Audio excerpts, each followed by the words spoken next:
dire que j'ai nettement l'impression qu'il y a quelque chose qui ne va pas du tout. Allons, ne vous énervez pas, colonel. Préparez-moi donc un verre d'alcool rectifié avec un petit peu d'eau de pluie. Et prenez ce que vous voulez pour vous.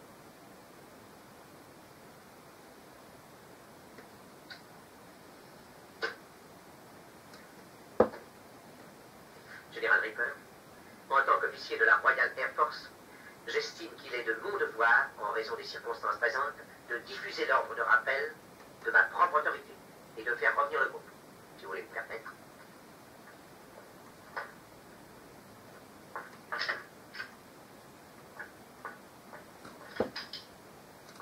Je suis obligé de vous demander la clé et le code de rappel. Vous l'avez sous la main? Je vous ai dit de ne pas vous énerver, colonel. Maintenant, personne ne peut plus rien y faire. Je suis le seul qui connaisse le groupe de 3 lettres du code. Au général, je suis forcé d'insister. States, tout le monde est là. Monsieur le Président, le secrétaire d'État est au Vietnam, le secrétaire à la Défense est au Laos et le vice-président est à Mexico. On peut établir le contact avec eux à tout moment si c'est nécessaire. Les sous-secrétaires d'État sont tous là, bien entendu. Bon. Alors, Général, qu'avez-vous à nous dire? Monsieur le Président, il y a maintenant 35 minutes environ, le général Jacques Ripper, qui est commandant en chef de la base aérienne de Bulberson, a donné un ordre au 34 P-52 de sa base, qui était en vol à ce moment comme faisant partie de l'exercice spécial appelé Opération Couffant.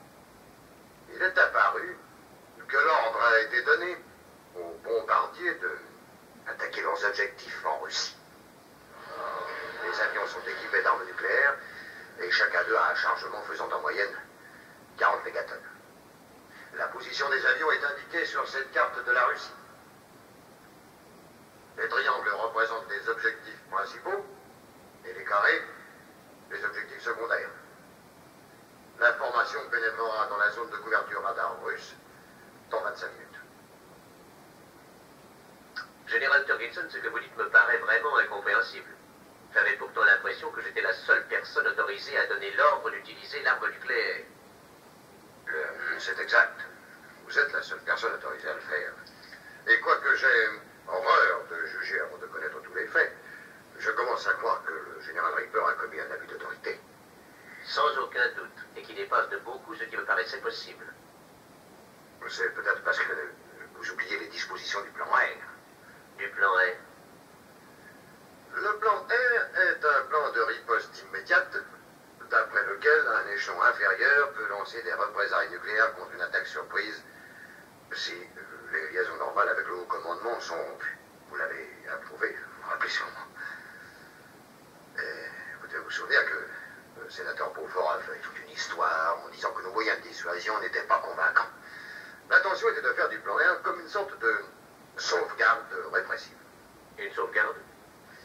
Je dois admettre que l'élément humain nous a peut-être fait faux bond. Mais l'intérêt du plan était d'ôter radicalement aux Russes l'espoir qu'en liquidant Washington et vous-même, Président, comme prélude à une attaque générale, ils échapperaient aux représailles du fait qu'il n'y aurait plus personne pour les déclencher.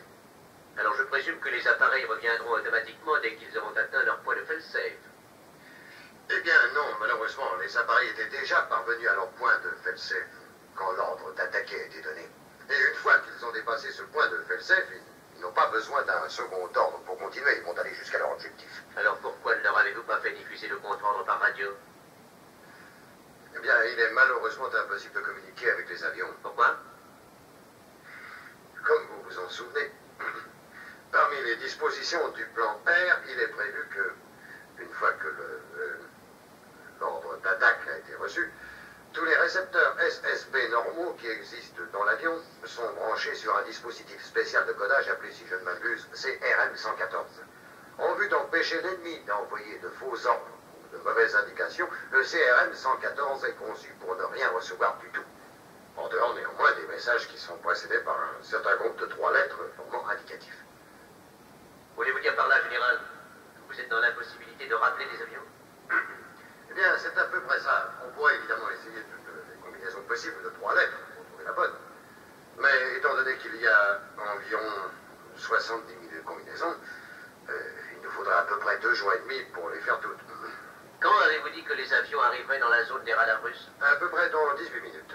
Êtes-vous en contact avec le général Reaper? Non, le général Reaper a isolé la base et coupé toutes les communications. Comment avez-vous eu toutes ces informations?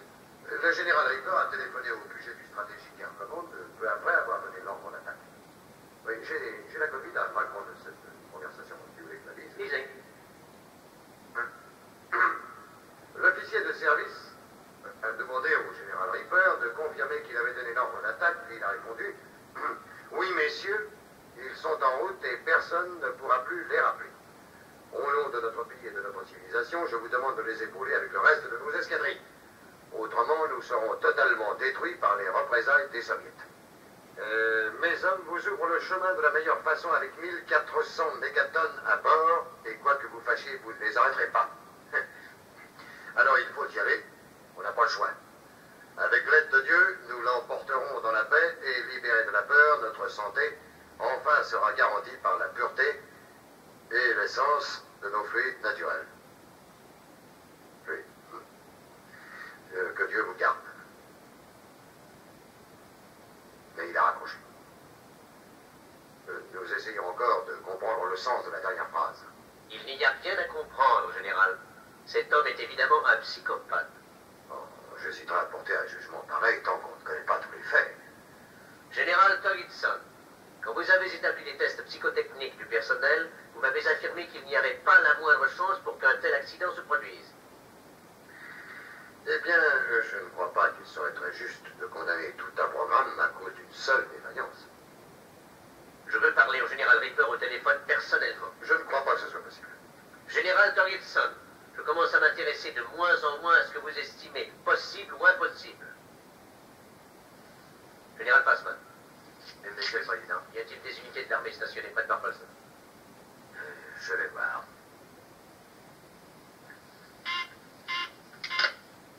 Allô? Je t'avais dit de ne pas m'appeler ici, tu ne dois pas entendre le savoir. Écoute, mon Dieu, je t'assure, je suis occupé. Le président a besoin de moi. Alors je préférerais être avec toi. Monsieur le Président, on pourrait peut-être envoyer un messager. Mais naturellement, c'est pas uniquement physique. Je te respecte réellement en tant qu'être humain. Un de ces matins, tu deviendras Madame Buck Targetson. Oui, c'est ça. Écoute bien, hein. Recommence à dormir et Buck va revenir aussi vite qu'il pourra. C'est ça, mon dit. Écoute, cocotte, n'oublie pas de faire ta prière. Hein.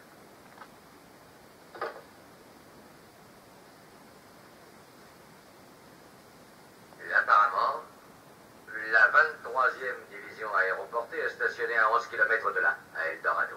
Général Fassman, je veux qu'il pénètre dans la base, qu'il trouve le général Reaper et qu'il le mette en communication téléphonique avec moi. Très bien.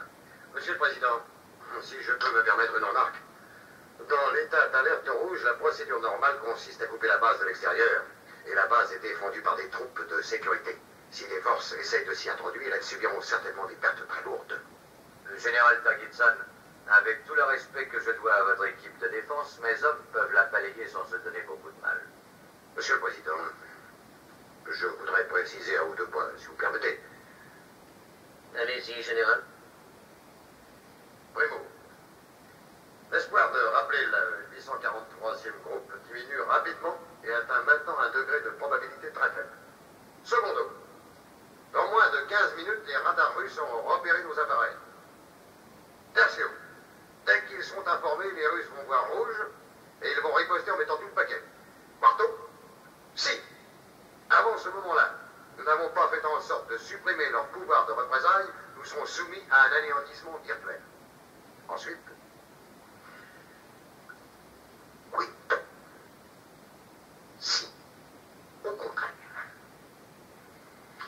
nous passions sans plus tarder à l'offensive en lançant une attaque coordonnée sur toute leur base d'aviation et de missiles, nous aurions une bonne chance de les prendre ou déboîter.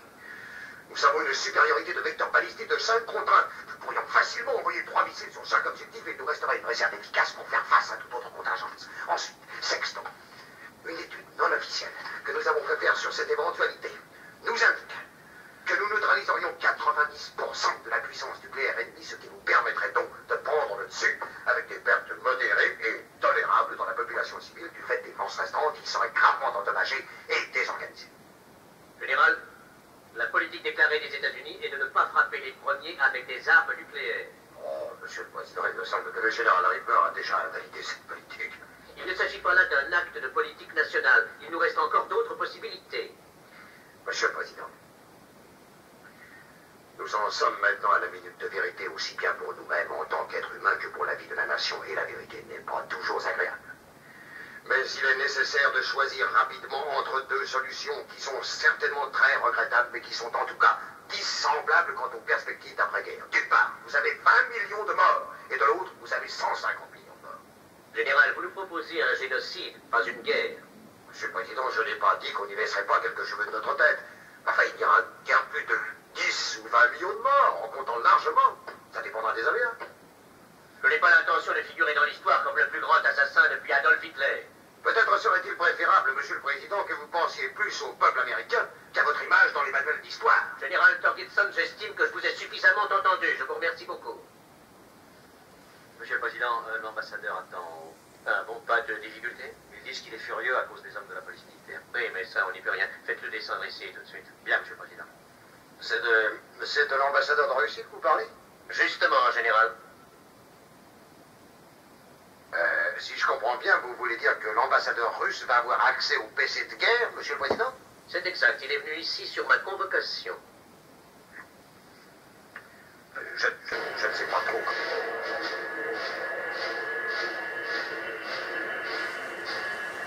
Vérification du contenu de la trousse de survie.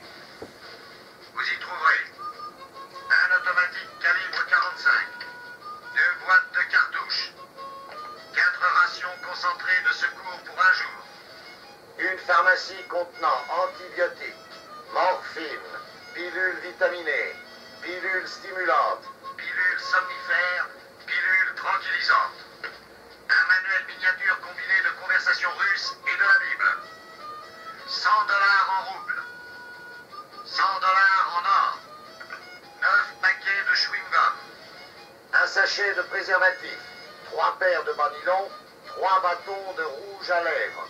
Qu'est-ce qu'on pourrait pas se payer comme week-end à Dallas avec tous ces trucs-là?